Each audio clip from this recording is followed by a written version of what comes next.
What's up, everybody? Welcome back to another episode of C-Rod's Tell Me a Story podcast. I'm your host, C-Rod. Let me tell you a story. This story starts out in Jamaica, where a little girl is born. This little girl spends most of her time with her father's mother, her grandmother, until one day, her grandmother becomes sick and she becomes malnourished. Her mother's mother, her other grandmother, collects some illegal paperwork and goes and retrieves her from Jamaica. She brings her back to Brooklyn, where she lives happily with her grandmother until she's 9 years old. At the age of 9, her mother steps into her life. Her mother was a very toxic person who would bring grief upon this little girl that was really hard to understand. But this little girl would grow up, survive through adversity, and write a book about it. This is the story we bring you today. This is the story of Cassandra Simms. All right, back at you with another episode of C-Rod's Tell Me a Story podcast. I'm your host, C-Rod. I'm with my guest today, Cassandra Simms. Hello. What's up, Denver? I'm so excited to be here. You made it. I made it. It was a lot, but I made it. So had to be here. Came a little bit late. Or what happened? The plane left without you? Well, funny story. So the flight, it was a special kind of flight. I don't remember what she said it was, but yeah, they left early and It's special. It's special. But it's okay because I feel like, you know what? I have to get my story out. I feel like something was just not wanting me to get my story out. So I'm just glad that she was able to put me on another flight. And here I am, Denver. What's up? So for everybody, just to let you know, Cassandra's came out with a new book, and it's called Looking Beyond the Clouds, and it's a really good book. You can find it on Amazon, and we're here today to talk about pretty much what's in the book, because the book's about her life. So we're talking about what's in the book, and I want everybody to remember that you could persevere through struggles as you listen to her story, and that, you know, life will put walls in front of you. It's up to you to get around these walls, and up to you to persevere through anything that's put in front of you. God only puts stuff on the people he knows who can handle it. So if you feel like you're going through things, it's because he knows you can handle it. All right? So, but without further ado, let's get right into it. So, born in Jamaica. Yes. Tell me about it. All right. So born in Jamaica, November 14th. So Scorpio in the house. Have a birthday coming up. I was born in a Jamaican descendant. On my dad's side, our nationality is Jamaican and Chinese. So, funny story, my nickname is Moy, which is a Chinese name. So everyone that knows me, like my entire family grew up still to this day calling me Moy. The world knows me as Cassandra, but my family knows me as Moy. Yeah, I came from Jamaica when I was about 5 years old. But before I go there, my mom had me at a young age, at 16. So her and my dad were pretty young. And of course, the one in the American life, my grandma sent my mom off to America first. So I stayed back with my dad and my grandma for the first 5 years of my life. And then my grandma came back and got me. So I can say from age 5 to 9, well, pretty much my whole life I lived in New York City, Brooklyn. But from age 5 to 9, I lived with my grandma. And then from age 9 to 15, I lived with my mom and my siblings. So that was pretty interesting for me and pretty rough during those years, 9 to 15. My mom's husband at the time, which is my sibling's dad, they were married, and he was on crack back in those times. And grew up seeing her pretty much every day being physically abused, physically punched, kicked while she was pregnant with my brother. Remember many days trying to help her, like, you know, begging him to stop. We grew up without lights. In New York, you pay for lights and gas. So if you don't pay for your gas, obviously your gas go off. So many days growing up, not having gas for days to cook food, because my mom was on welfare. I'm already starting the waterworks. Yeah, my mom was on welfare. You know, she was doing home health aid at the time. I was the oldest, so I remember a lot more, you know, during those times. I I remember many nights him coming like to get in, kicking the door down, and she would tell us to go hide on the fire escape, and him kicking, beating the door down, calling her, bitch, open the door. So it was rough. He would sell our stuff, birth certificates, anything to get crack, clothes, TV. So it was rough. Like there was times she couldn't afford diapers for my brother. He would wear our underwears. I remember cleaning up pee and poop. It was rough. Yeah, it's rough. Damn, that was a lot. It's so deep, so fast. Started out hot. Yeah, and heavy. Yeah. So you start out rough. And your first 5 years, though, you're with your father's side. Mm-hmm. Okay, so Chinese and Jamaican, Chinese yes. and Jamaican. So, and those were great times, correct? I think I remember reading that those times were some of the best times you had as a child, right? As a child, I remember, growing up, I have very vague memory of my childhood from that, from 1 to 5 or newborn to 5. But the memories I do have, I remember walking in the gully. They have gullies in Jamaica. Going with my grandma to work, her buying me, snacks and stuff, playing outside in the yard in Jamaica. So those were, I guess, more innocent memories for me, even though it was rough. My grandma said my grandma on my mom's side, when she came and got me, she said I was almost malnourished. You're just not eating right. Yeah, I wasn't eating right. She said I had pneumonia. Doctor said that it was good that she came and got me. So how did your mom or did your grandmother come get you? My grandma on my mom's side. Your mom's because mother. My grandma, my dad's side, Miss Hazel, she had beautiful long hair from what I remember in pictures, green eyes. She got sick. So when she got sick, I was pretty much left on my own. Wow. And when my grandma came and got me, I had pneumonia very badly, according to my grandma. Wow. Very skinny. So the doctor said it was a miracle that she came and got me when she did, because I could have died. And then she takes you back to America. To New York. To New York City. And then you live with her till you're 9. Till I was 9 years old, and then I was undocumented this entire time. Yeah. And, didn't understand that, of course. Mm-hmm. So I didn't start understanding that I was undocumented and my life was going to be forever changed to where I am today. I feel like that changed and shaped me. But I was undocumented, so going to school, my mom... Well, back in those times, it was a lot easier to get around things. They call it coming to America bandulu. That was what it was called back in those days. You can't do that now, but I came on I had a passport, but I came under someone else's name. So that's why they call it bandulu. That's in Jamaican terms. Bandulu. Yes. So it was very hard for me to obtain status because of that. So you're trying to, that's very difficult. Interesting. Yeah, it's very difficult though to bring. So when how does your mom come get you from your grandmother? Interesting.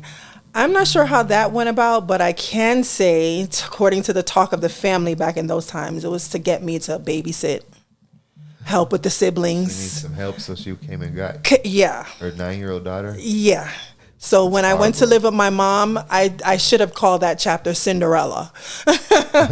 Because literally that's how I felt, was Cinderella. Wow. I was doing all the cooking. And it's all in Brooklyn, though. It's all in Brooklyn. I grew up in Brooklyn, Flatbush. So you just moved from one side in the house. Another part of Brooklyn, it's from your grandma to your mom came and got you, and it's still in Brooklyn. Yeah. My grandma lived in Crown Heights, Brooklyn, and my mom lived in Flatbush. So they're not that far from each other. My family is so I've never been there, but my family is from Harlem. That's in Manhattan. Yeah. I think he said he went to my aunt said that my dad went to Harlem Academy. I think that's what it's called. Yeah, Harlem is maybe on the train, maybe 10 minutes, 15 minutes, depending on where in Harlem. Oh yeah, so New York's so huge, huh? Yeah, New York. I love New York. I mean, that's always going to be home for me, because that's where it all began for me. So I live in Florida now. South Florida, but it's not home to me. I'm just existing, if that makes sense. So I want to get a little bit into what we started out with now. Yes. Now, so I just wanted to back up a little bit and explain how we got there. Okay. So now your mother Cinderella's you, brings you into her home, and at the time, did she have your siblings yet, or she did? She did? At the time, my mom went on to have, in total, she have 12 of us now. Wow. Yes, but back then it was just 4 of us. 3 girls, myself, I'm the oldest, and my brother, he was the only boy at the time, my brother Luke.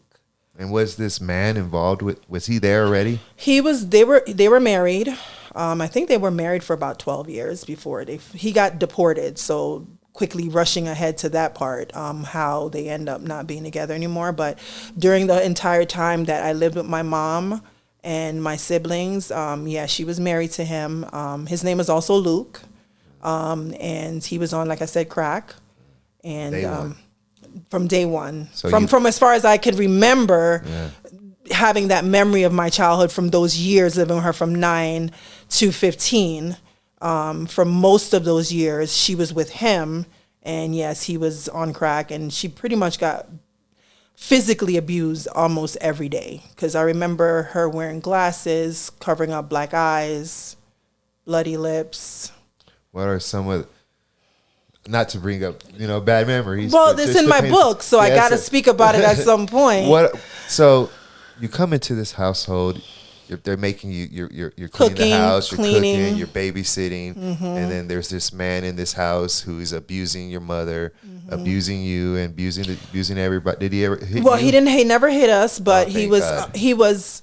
We grew up more into the emotional part of it. Yeah, well, yeah, obviously. So that's still abuse. Yeah, it's abuse. And especially me being the oldest, I took in a lot of that. I'm naturally an empath.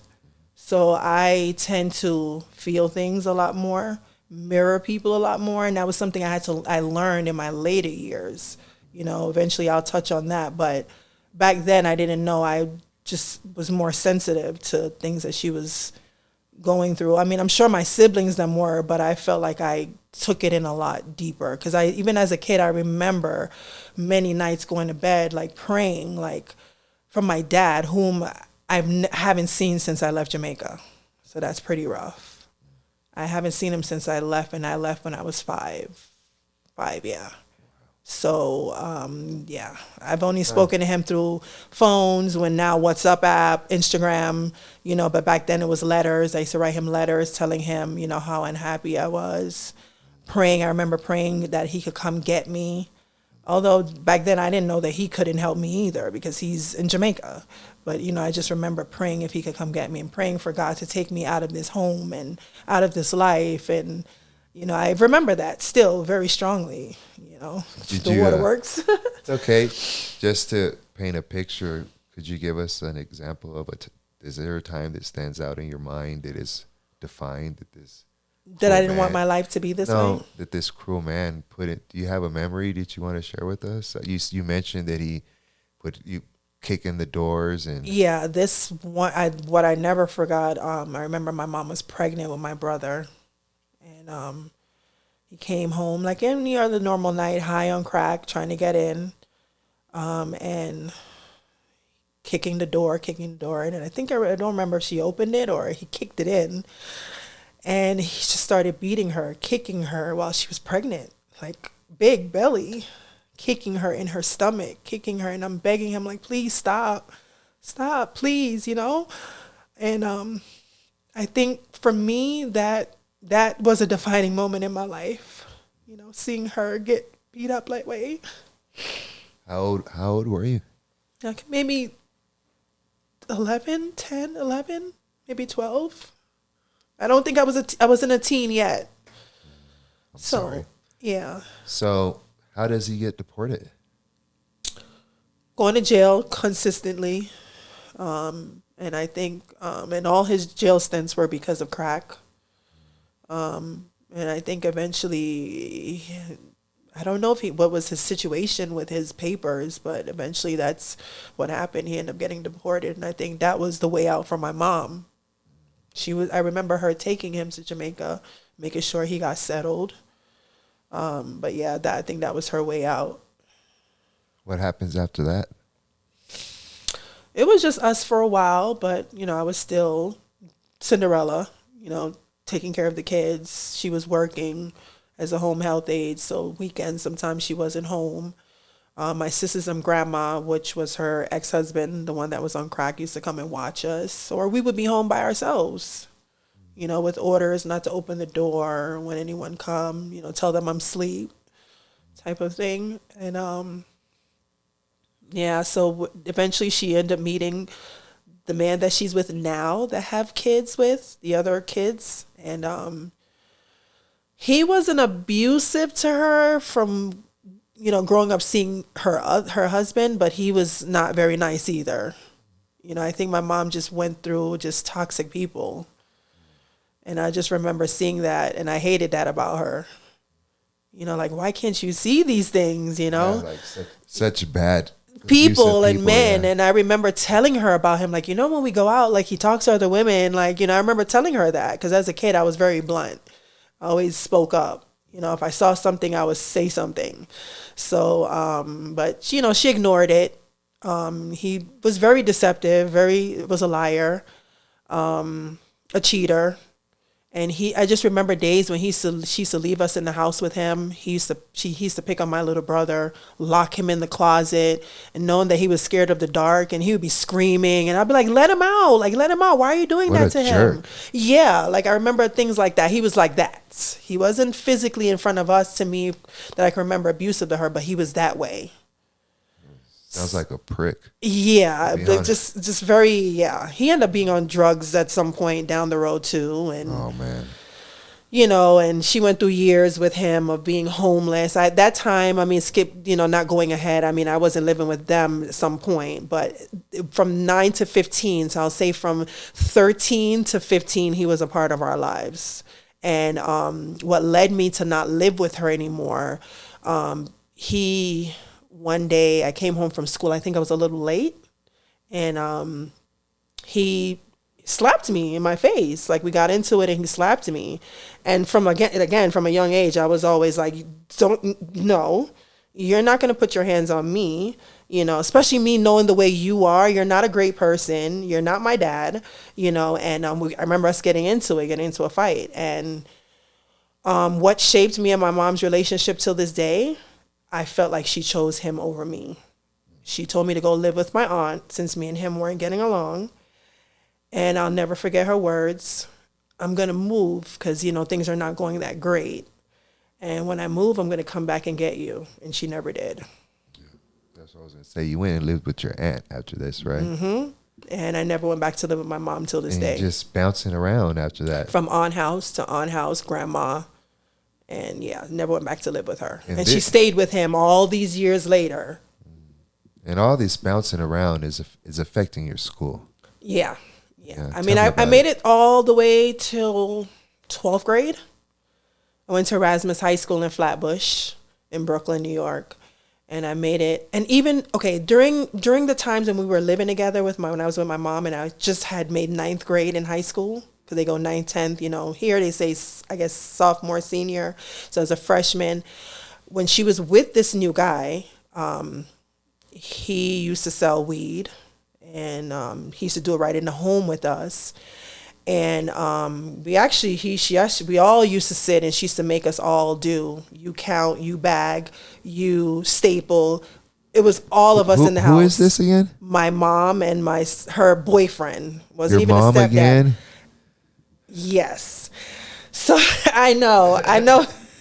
Lord Jesus. Amen to that. But so we were all bagging, counting. So from a young age, I was introduced to the hustle. True story. And like I said, I would be, for example, bagging. My sister would staple. My mom would count the bags a week. Back then, they put the weed in the bags, the little clear bags, and you would have to staple it. I don't know if you got anybody remember. Nah, I don't know about that, But okay. yeah, but that's how it was. And during that time when I was living there with her, how can I put it? I always felt that he was sort of like a molester.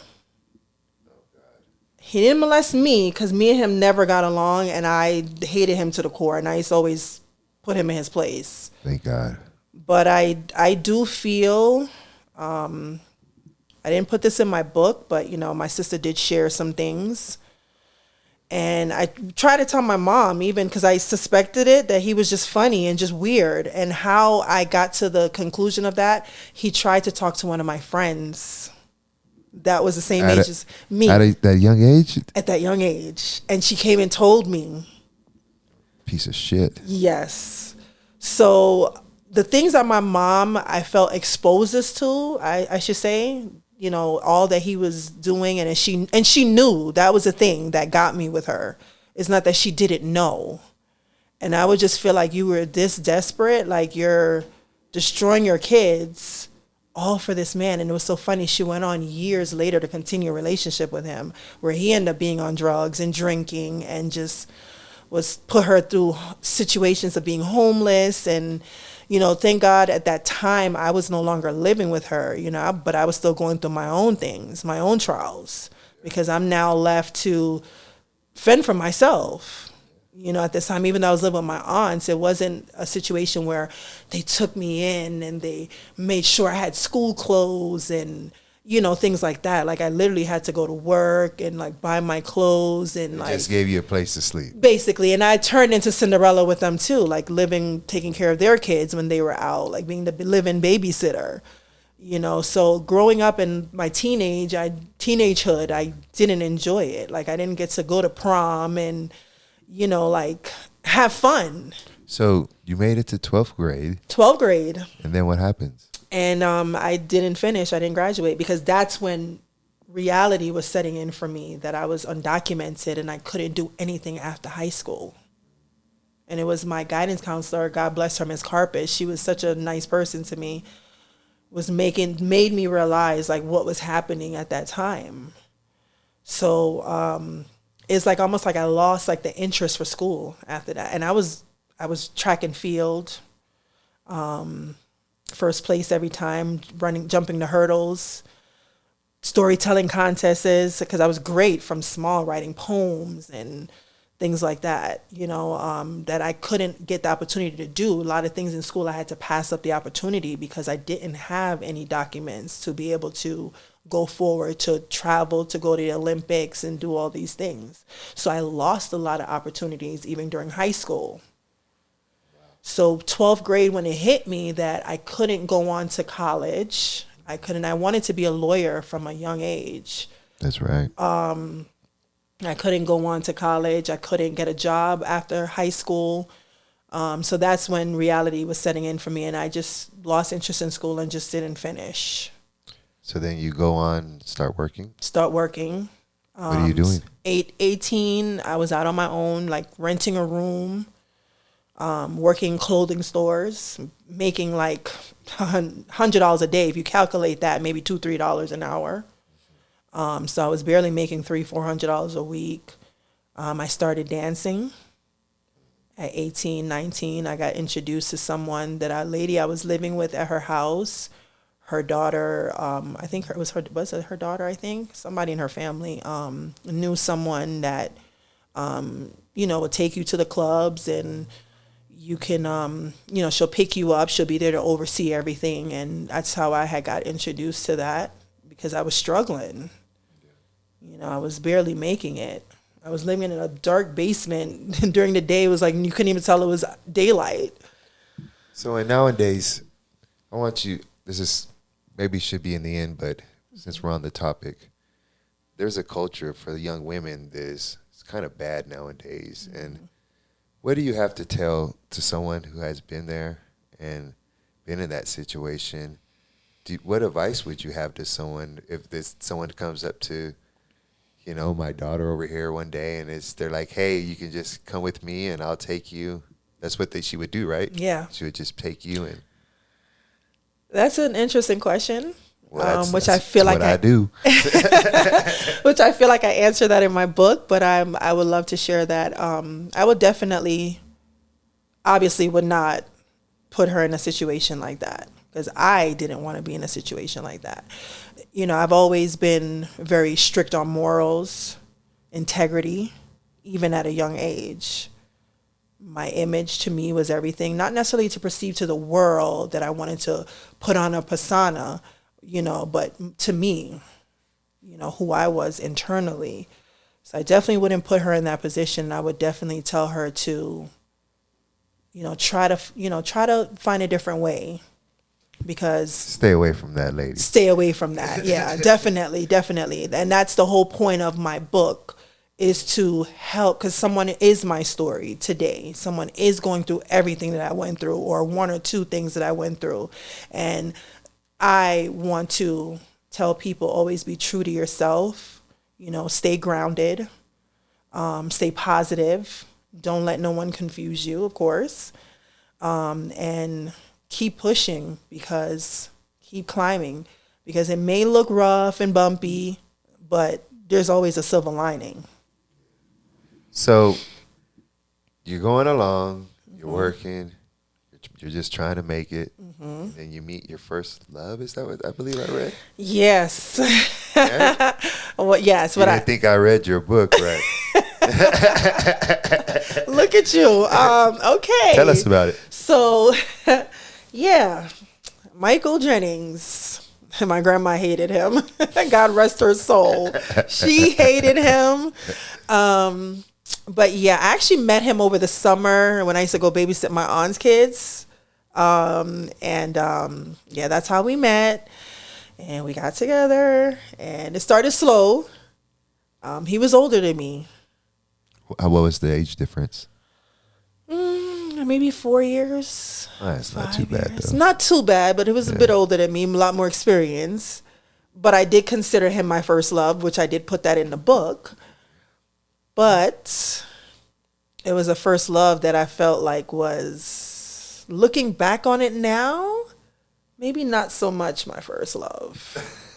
I think it was more at that time I was probably seeking and searching for more of stability, more, does that make sense to you? Yeah. More of, not companionship, but more of... you've been the Cinderella your whole life. Correct. Bouncing around and... Yeah, and it wasn't that he gave me attention, because I've never had issues with guys, even till this day. I was always confident in that, so it wasn't insecurity, it wasn't any of that stuff. And why I'm saying that, because of how the story played out with him. He ended up turning out to be a total jerk. Anal. Yeah. And I think he preyed on the fact that I was young. I wouldn't say impressionable, because I was always pretty wise for my age, so I wouldn't say that. Like how some people would be naive. I think it was more of my circumstances. He was the first person I trust that I was undocumented. And we were supposed to get married. And I think that's what it was. He would use that against you, correct? He did. We went on to have a daughter, whom he ended up raising. And backstory to that is... he was an asshole. He wasn't pulling his weight as a father. And when I decided I wanted to step out of the relationship and I was going to go ahead and file for full custody of our daughter, that's when everything turned around. And that's when I really started seeing who he really was. You understand what I'm saying? And it was more of a control thing for him versus you really cared about your daughter. Yeah. And his whole family, they pretty much used the fact that I was undocumented to scare me out of continuing to fight for my daughter. And that was part of a pivotal changing moment in my life and how I looked at the world and people and viewed the world, because I was young and these people knew my circumstances and I trusted them for so long and I was around their family for so long, and for them to turn around and do that to me, that was definitely a pivotal moment and one of the pivotal moments in my life. Yeah, I remember reading you that you had to leave my daughter. He waited till during the middle of the court hearing, you know, the child would go between me and him. And one weekend, because the law is whoever has the child, and this was something I learned very early on. Like, I learned the laws very early on in my life for different circumstances, because down the road, they were going to help me. So I was very cunning and smart like that. And that was one of the things that I learned. The law is whoever has the child last during a custody battle holds on to the child until the end of the hearing. And he waited. What? He waited till it was his weekend and never returned her back to me. Stopped answering my phone calls. My aunts would call at the time. And that's what happened. And he ended up having to, when we went back to court, they said, well, who has the child now? When we were telling our stories. And he would say, me. And the judge was like, okay, well, the child's going to remain there until the end of the custody battle. Wow. Yeah. So I was young. I didn't have a mother. Only person I had was my grandma. I was basically by myself fighting him, his mom, and his grandma. Well, even the system would and the sister. She was young at the time, but she was all into it too. Jennifer was her name. And wow. I got a lawyer that I was working for, John Ironman. Mm-hmm. God bless him till this day. Mm. So I met it's two lawyers that actually shaped my life. So I met Mr. Ironman, and I'm always seeking opportunities. I had my resume that day, even though I was in the court leaving the custody hearing. I always carry my resume because I'm always seeking an opportunity. And I happened to I don't quite remember how I went up to him or met him. And I was telling him my situation and, telling him that I need help. I need a lawyer, because I felt that I was going to need a lawyer. And he just took to me from the very moment. And he just said, come by my office, bring what you got. And from the very moment we made the appointment and I got there and he reviewed everything, he said, this guy's an asshole. He knew right away what they were trying to do. They were trying to back me in a corner, use my circumstances against me to take the child, although I had everything proven that I was doing everything for her. Doctor's appointments. I had the doctors write me letters, the daycares write me letters. Everyone that was involved with her, that knew that I was taking care of her, all put in letters saying that mom takes her every day, mom does this, mom does that. So right away he knew from years and years of his experience that he was an asshole and what he was trying to do. So it wasn't just me. Someone else saw him that way. Yeah. And going back and forth to court, Mr. Armin obviously took the case. And when they started threatening me with immigration, it was in the middle of the custody battle. And that's one day, I was talking to my grandma and I was telling her, and she said to me, she said, listen, Jamaican slang. She said, Yunabanya. He's born here, meaning you're not. So if God forbid they really stay true to their word and call immigration and let them know that you're undocumented, what's going to happen? She said, it's not worth it. She said, you can go on to have other children. Let her go. Because you basically not to call someone their bluff. I learned that very early on as well. We couldn't predict that they wouldn't do that because their back was against the wall and they wanted the child from me. You would definitely not see her. Exactly. So I had to make a decision at that point during the next custody hearing that was coming up. Although I had John with me, he told me I was definitely going to win the case. And that's what they were afraid of. I was going to win the case. I had the lawyer. He was an expert in his field because I ended up going on to work for Mr. Ironman for a while as his secretary. Wow. So he's definitely one of my shining moments in my life. And I ended up having to make the decision for the next court hearing because I knew if I didn't go to the court hearing, custody would be automatically granted to him. And I ended up making that decision to just walk away. Wow. Do you remember that day? Was it a certain day where you made that choice? It was the morning of the court date. I decided not to go. The last moment? And just decided not to go, not to show up. Tough day, I bet. Mm-hmm. And I never saw her again. Wow. She was about 2 or 3 years old. Never saw her again. Then where do you go? I go on and just live my life, and just a lot of things I put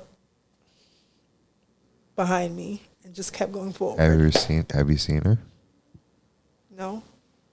Well, do you know her name? Tiara. Would you like to look in that camera over there? Say hi to Tiara. She might be watching. I guarantee you a lot of people. Hi, Tiara, if you're watching this interview, I mean, now you know the story. They try to go on and paint a different picture, but that's not what really happened. I fought for you till the very end, but I had to protect myself. It's very sad. Yeah. So they painted a different picture to her, that I left her, that I abandoned her over the years through the grapevine, through my family. But and it's so funny. This is a funny story, just small outside of the topic. I used to have dreams with him trying to talk to me. And in every one of those dreams, I'll be running away from him in the dreams. And it was recurring dreams on and off till this day. To this day? Till this day. He keeps trying to talk to me in my dreams, and I just keep running away from him. So that was the very first heartache, I'll say, that I've had in my life. Very, very first. And it definitely shaped my life moving forward with how I viewed people and my trust factor and just who I am today. So I keep a lot of things. I'm naturally an introvert, but I internalize a lot of things. So what happens next? I mean, I go on. I mean, I live life the best I can. I'm still undocumented all these years later, which I felt invisible. You know, I couldn't get a job. I couldn't go to school. That being undocumented changed. Well, I wouldn't say change. It did change my life, but it made me live life a certain way. You know, I just felt like I was always on the run. You know, always looking behind my shoulders. I was afraid for people to find out that I was undocumented. I was afraid I would work a job for a week, 2 weeks, and then I would leave because either I felt I was overworked, I was underpaid, or I would just get scared. Like it was time to cash checks. I'd be like, oh my God, I got a check. How am I supposed to cash a check? So it was just a very traumatic time in my life from 18 into my 30s. So at some point, you walk into a lawyer's office, and yes. But this journey, it wasn't like you walk in there. If I could be wrong, but we walk in there once, and then it's a time later where things change. Is that correct? Well, prior to meeting Mr. Salas, who you're talking about, the immigration attorney, I tried different avenues, different lawyers. I had the option of, before I turned 16, can adopt you. My grandma and my mom was such a bitch. She didn't allow anyone to do that. And everyone, the ones that was trying to help me, whether it was for a good reason or not, because I just don't feel like anyone in my family was genuine. I really grew up feeling like I was a black sheep, an outsider. It just felt weird around my family. I don't know if it was because of my circumstances, or I just felt like they just weren't genuine people. But she never wanted them to do it. And that was reason why to this day I have a lot of issues with her, because my aunt and her husband, who I lived with for a while, they wanted to adopt me and give me for me to get my green card. My grandma wanted to do it, obviously, God rest her soul, who I felt was, like, to me, my only true number one fan, who really had my best interest at heart. Was that your mother's? My mother's grandma, who came and got me from that. Jamaica. She passed 2 years ago. She never wanted anyone to adopt me. So basically I had to go on through life. Like, why would you not want the best for your child? Like, if you can't do it because she was on welfare, the backstory to that is, when you are trying to file for someone, you have to be working to show the government that you can file taxes and you can take care of this person. And because she was on welfare, governmental assistance program, she would have to have left off of that a year to at least work and show the government for a year that she was able to take care of me. She didn't want to do that. She didn't want my grandma, no one to adopt me, to be able to give me my green card. So that's why I felt, even at very early, like, you cannot love me. You can't. Why would you want me here like this? and not So want me to cruel. get better. Yeah, exactly. So prior to that, I got turned down and denied. You have to get married. You have to have your mom file for you, and she has to be like I was explaining to you, you're a sibling. They had to be 18 or a citizen. So all those doors were closed to me. So even during those years, I was still lost. I couldn't do anything. And it wasn't until Obama came into office and he started amnesty. I don't know if you remember that. Yeah, I do. And it was if you were here as a child and you went to school here, you could prove that, then you had your chance of at least, getting your work permit. And I saw the ad in the paper, and I remember calling my grandma that day and I said, you think I should try it? And she was like, she was living in Florida at the time. I was still in Brooklyn in New York. And she said, yeah, nothing beats a trial. Go check it out. And I remember walking into his office and, telling him my story. And he said, I can help you. So I can get you your papers. Of course, at this time, I didn't believe it because I've been denied and turned down by so many other lawyers before. And sure enough, he went on to be the lawyer that got me my papers. I mean, I was denied my green card 4 times, even with this whole amnesty process. Wow. And I should prove that I went to school here and all that stuff. And still denied me. And he took. Why the hell would they deny somebody who's 4 times has been here since they were 5 years old? Listen, that's the same thing the lawyer said. The lawyer said he sees lots of cases like this. Kids like myself come here at a young age, don't know that they're undocumented until they get as an adult and realize they can't go on to do anything. And that's what was my story. And that was why he wanted to help me. And this lawyer went on to help me with little of no money. Barely had any money to pay him. And so I believe in destiny helpers. And I believe he was one of my destiny helpers. For sure. My papers easily could have cost me maybe $20,000-$30,000 because my case was difficult. Remember, I came here illegally. Yeah. So I had no proof of entry. Oh, Lord. And he took my case all the way to the Supreme Court.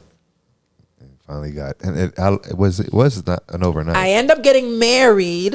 And during this period, I was actually married twice. Yes. Right? I got married and he was abusive. That's the one you were talking about. He was abusive. Okay. And not physically abusive, because I would tear something up, Chris. I would tear something up. But I learned that from early on, seeing my mom get abused. You ain't hitting me. Yeah. So, but yeah, he used to drink a lot. And one day he went on, I think he hit me over the head with a Pampers. I was sitting back ways. And I remember calling the cops. And that's what changed my life. Wow. Because him doing that, which I wasn't thinking that consciously. You with a pamper? Did you say a pamper? Box. It was heavy. Oh, okay. I thought you meant like shit on you. Boom in my head from behind. What the? So I was caught off guard. Yeah. But consciously, I wasn't looking at it like, okay, this is going to get me my green card. Yeah. Because I was already in the process of working on my green card. Yeah. Right? I had already had the work permit during this time. So the lawyer was able to get me my work permit. Because of that and the fact that I was married, I was able to go on and file my papers. And God worked it out so divinely and beautifully that I didn't even need his signature to be subjected to him knowing that I was in a situation like that. Yeah. The lawyer was able to do it where I was able to use my marriage status, the fact that he was, I guess, abused me. Yeah. And I was able to get the green card through that. Even though I was still denied 4 times, but that opened the door for me to not have the difficulties. But he had you homeless and everything else, didn't he? No, this is the recent one. This is that part of it. Yes. He was just an alcoholic. So once you get your green card and all that stuff, you leave him? Or? Yes, because he was an alcoholic till this very day. He's still an alcoholic. He's on drugs, pills. He's lived with his mom, and she's having a hard time with him. So I dodged a bullet. Yeah, I dodged a bullet. It's nothing I regret. And then how does move us into the next chapter? It wasn't right away, but eventually I moved on. got my divorce, moved on, and then I met Jermaine, who I'm currently now in the process of getting a divorce from. Oh, okay. That was just narcissism and toxicity to the 300 power. Oh, wow. Just yes. And I don't speak against mental issues, but he had mental issues, which I found that out at, early on into the marriage, that shaped a lot of his issues that he has. Yeah, that in our during our marriage. Would have been nice to know that before. Yeah, and because I'm an empath, as I mentioned to you early on, I tend to want to help people, and I feel their problems very deeply. And because I felt like I was abandoned, growing up, or I didn't really feel like I had anyone that really loved me for real, I guess I grew up trying to pass that on to other people, as far as like wanting to help them, wanting to nurture them, wanting to help them. And that became a problem for me. That actually became more of a mental thing for me. You were trying to help him. And so many other people. And that's why I stayed in toxic relationships and friendships far past the expiration date. Trying to help people and always want to be, I can be the person that helps. Let me help you. Let me be there for you. Let me show you the way. Like I was that person. Well, there's nothing wrong with being helpful as long as you're helping the right people. And that's the thing. I was helping all the wrong people that was trying to bring me down. How long were you in 7 years in that situation. 7 years. Of him going in and out of mental hospitals, verbally abusive, never worked. I was basically doing everything. And how many kids do you have now? Altogether in total, living with me, 5. I have an 18-year-old. She graduated from high school. She went to FIU, honor student. Thank God. But yeah, and me and him together have 3. I see. And then the other guy. Okay. The one. So what? Not proud what moments. Next? So how did you just decide one day I'm bouncing, or? He recently, the 6 months prior to me writing the book. Yeah. This is where I felt like God really intervened in my life. He's always been a main factor, but this is where I feel like he really intervened. I literally, Chris, I've always went without being down and out, but I literally felt like I lost everything. Like everything. Like I was to the point where I was asking for money. I was borrowing money, $5 just to get through the day, $10. And mind to tell you, at this time I have my degree now. I have my green card, my citizenship, graduated college. I've worked in a hospital now 2 years. And I literally went down to nothing because of this relationship that I was in. He just kept going to jail. He had a stint of just going to jail, going back and forth to jail. And every time he would go to jail, I would bail him out. I would help him. He would come back, just keep doing the same thing over and over. He's in jail currently now. Oh, crap. He went to jail since April. And I think during that time, I think I realized that it was time. So then you're going to school during this time, you say, and then so tell me about that. So I go on to, of course, once I got my green card, my grandma passed away during this time, and it seemed like as soon as she passed away, I got my citizenship, and it came very quickly, the citizenship, versus what I went through for the green card and the work permit. Oh, wow. So I feel like this is where things were churning for the better for me, but at the same time, I was now in a toxic marriage that I was desperately trying to get out of. So it's like good things were happening for me, but it's like I was stuck in this bad marriage that I wanted to get out of, if that makes sense. Yeah. So to end all, to say, I felt like once I made the decision to completely leave that marriage, that's when I started seeing turning points. Even though I was going through some very down moments during this time, which I felt like God was like, okay, you got to wake up now. I have all these things, blessings for you, but you got to like wake up. So, but I went on to graduate college. I'm now working on my bachelor's in health science. I'm about to graduate June 2024. I wrote the book, of course. So I don't want you to just brush by that. We got about a little bit. Okay. So it's really important to go from, not The having travesty that I went through. Yeah, and not having the The going to high support. school and then being illegal and not even be able to get a degree, to graduating high school and getting your you just brush past that like it was nothing. Like that's a major accomplishment. Okay, so yeah. I got my high school diploma through going to school for a medical assistant, because I started off doing medical assistant, and it was like a dual program, so that ended up working out for me in my favor. So I was able to work on the medical assistant program and get my high school diploma at the same time. So that was one accomplishment that I knocked off my list that was bothering me for years, that I didn't finish high school. So I was able to get that, graduate with my diploma as a medical assistant, and then get into the field, started working in the field, and then decided, you know what, I want more. So I went on to doing, obviously nursing. So I did nursing school for a year, and I was like, okay, this is not me.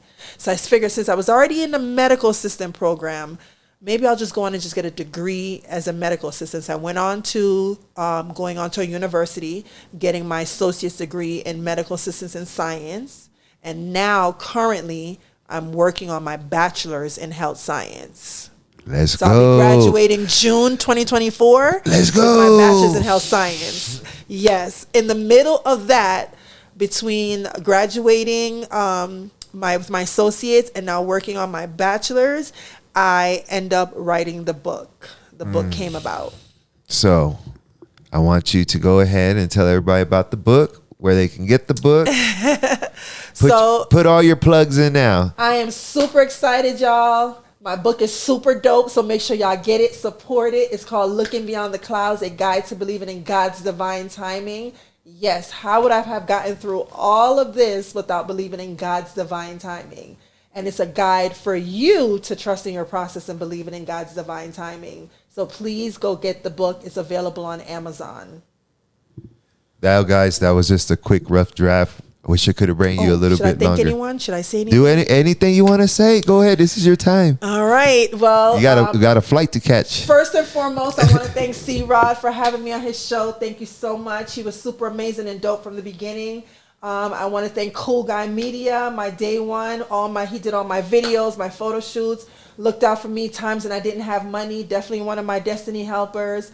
And I want to thank just all the people who really supported me, and most of all, my grandma. God rest your soul. We did it, Mama. I'm here. I'm about to go on to be a #1 bestseller. And of course, I want to thank the Most High, because without him, where would I be? Where would I be? Let's go. So yeah, I appreciate you flying out, and the guys. There was a special flight and a bunch of stuff going on today, so sorry we couldn't bring you a longer content. So if you want more, you got to get the book. Gotta get the book. You gotta get the book. You gotta get the book. Go get the book. It's dope. Right. I'm telling you, it's dope. All right, go ahead and get out of here. So I hope y'all guys listen to that, and life throws obstacles. Like I said in the beginning of this podcast, life throws obstacles in front of you. When stuff gets hard, you're just going to quit. You're just going to give up.